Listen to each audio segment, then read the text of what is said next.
Document verification हमारा start हो जाएगा, हम समझते हैं कि इस महीने नहीं मतलब सितंबर महीने के अंतिम सप्ताह के आसपास में वो डॉक्यूमेंट वेरिफिकेशन की स्थिति में हम लोग आ जाएंगे। आप मान के चलें कि 20 तारीख से 25 तारीख के बीच का एक लगभग का तिथि रहेगा जहां जब हम लोग डॉक्यूमेंट वेरिफिकेशन की मांग करेंगे। डॉक्यूमेंट वेरिफिकेशन कई चरणों में होगा, क्योंकि हमारी वैकेंसी जो है 1,70,000 है और हमारे जिला सिर्फ 38 है।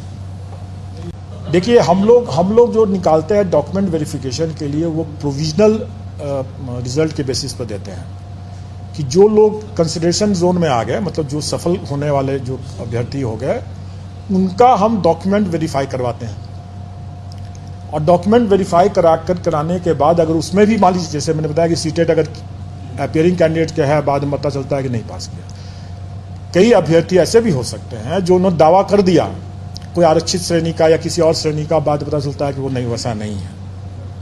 तो स्वाभाविक है कि डॉक्यूमेंट वेरिफिकेशन के समय में उनका कट सकता है, छंट सकता है, और जो उसके हिसाब से फिर उनका रिजल्ट, फाइनल रिजल्ट फिर हम निकालते हैं।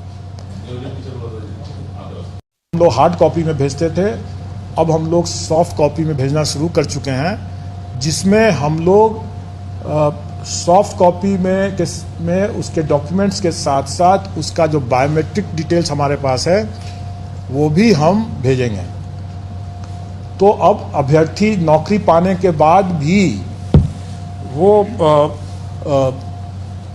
उस बायोमेट्रिक के दायरे में रहेंगे, और अगर नौकरी पा लिए राम कुमार बन करके और श्याम कुमार बन करके वास्तव में फिर नौकरी कर रहे हैं, तो वो भी किसी भी समय में वो चिन्हित हो जाएगा, क्योंकि बायोमेट्रिक हमारे पास और उनके पास भी रहेगा, बायोमेट्रिक अटेंडेंस से उसकी वेरीफाई हो जाएगा वो।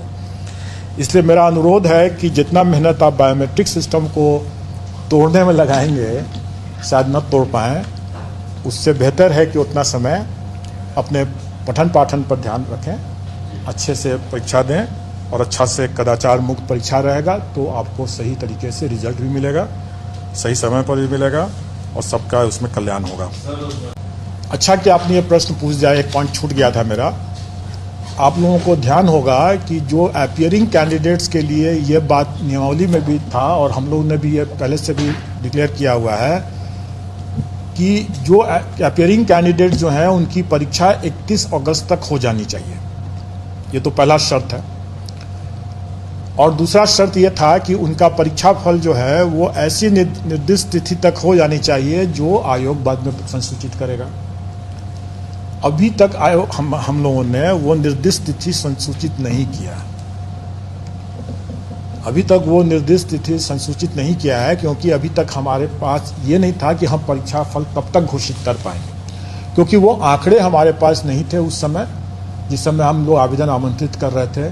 कितने कैंडिडेट्स अपीयर करते होते हैं, कितनी संख्या में हमारे पास आता है मामला OMR की, हमारे स्कैन करके रिजल्ट निकालने की क्या क्षमता हमारी हो पाएगी, ये सब चीज़ थोड़ा सा अभी क्लियर नहीं था।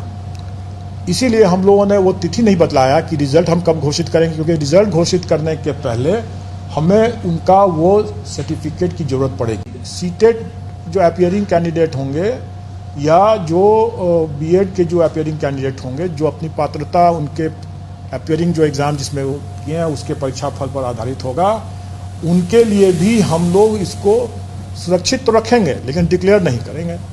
अब रही बात कि उनको अंतिम तिथि क्या मिलेगा, जिस तिथि तक उनका संशय दूर हो जाना चाहिए या उनका एग्ज़ाम का रिजल्ट आ जाना चाहिए। डॉक्यूमेंट वेरिफिकेशन की जो तिथि होगी वही तिथि हमारी अंतिम तिथि होगी। डिप्लोमाधारी वालों का तो बिल्कुल रिजल्ट सितंबर में ही आ जाएगा।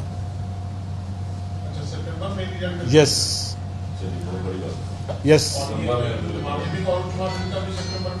यस, मैंने क्या कहा, जिसका संशय नहीं है उनका रिजल्ट भी सही हम निकाल देंगे। जिनका संशय रहेगा, तो जैसा संशय रहेगा, जिस स्तर पर मामला लंबित है उस स्तर से निर्देश लेकर के ही हम निकालेंगे। जो कई जगह मतलब दुष्प्रचार ये चल रहा था कि बीएड अभ्यर्थी 5 लाख हैं या 6 लाख हैं, कुछ लाख हैं। मैं तो यह कहूँगा कि एज लॉन्ग एज जो माननीय सर्वोच्च न्यायालय ने कहा कि आपके पास में पर्याप्त डिप्लोमाधारी अभ्यर्थी हैं, मतलब कि अगर हमारे पास 80,000 वैकेंसी है, हमारे पास 80,000 कैंडिडेट्स भी अगर डिप्लोमाधारी रहते तो भी मैं परीक्षा कराता। अभी तो वर्तमान में हमारे पास 80,000 नहीं, हमारे पास 3,80,000 थे।